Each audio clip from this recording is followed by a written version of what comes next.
तो आखिर अवरोध पैदा होगा। इसलिए आप ऐसा ना करिए, हमारी आपसे प्रार्थना है। लेकिन जो नापित था, जो नाई था, वो कहने लगा, जब मैं आपसे एक बार नहीं बार बार कह रहा हूँ कि मैं इस कार्य को किसी तरह से करने में सामर्थ नहीं हूँ।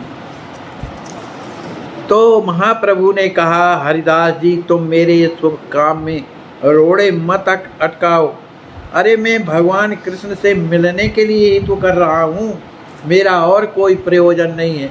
मैं श्याम सुंदर को पाना चाहता हूँ, मेरे इस काम में क्या तुम सहायक नहीं बनोगे, है ना? इसलिए यह काम को आप करिए। अरे मंत्र क्या नाम से मेरे इस काम में सहायता करने से तुम्हारा भी तो कल्याण होगा, क्योंकि उसी मार्ग में आप भी जोड़ोगे। लेकिन हरिदास जो नापित था उसने साफ मना कर दिया कि महाराज मैं ये काम नहीं करूँगा, नहीं करूँगा, नहीं करूँगा।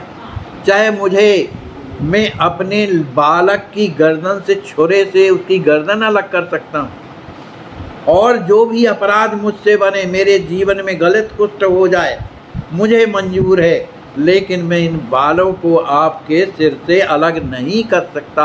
ये देखो मेरा हाथ काँप रहा है, मेरा हृदय घबरा रहा है, मैं करूं क्या? जब महाचंद्र प्रभु ने ये जाना कि ये किसी रूप में ये जब तैयार नहीं हो रहे, तब उन्होंने ऐश्वर्य प्रकट किया। ऐश्वर्य में उसे कुछ दर्शन हुआ होगा उनके शरीर में। उस ऐश्वर्य को देख करके वह जो नापित है, अब वो कुछ बोला नहीं, घबराया हुआ था, क्योंकि दर्शन उसे हो रहा था।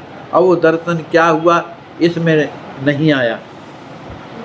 वो नापित बोलने लगा तो महाचंद्र प्रभु बोले कि अब तो हम पर कृपा करो, मैं शीघ्र संन्यास लेकर के और वृंदावन जाना चाहता हूँ। तो आंखों में आंसू भरे हुए थे नापित के।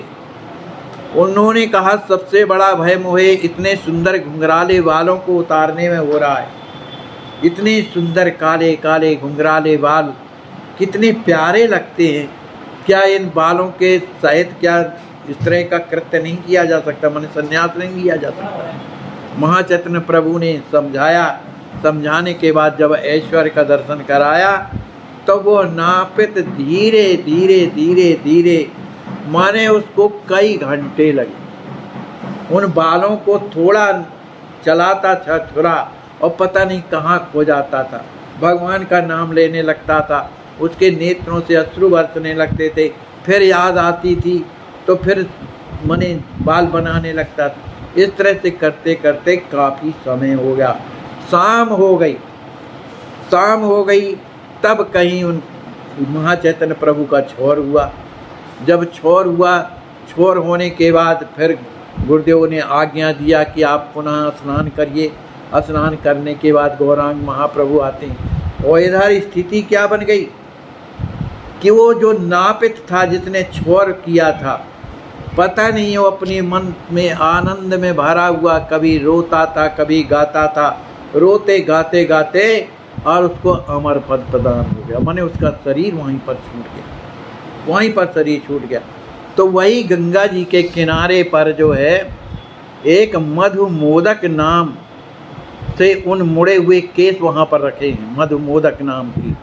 माने वहाँ पर एक कटवा गांव में मधुमोदक नाम का एक वो बनाया गया, कुंड टाइप का वेदिका बनाई गई, उसमें आज भी वो बाल सुरक्षित रखे हुए हैं। और उसी के पास में भी उसी की समाधि बनाई गई। किसकी? उस नाई की।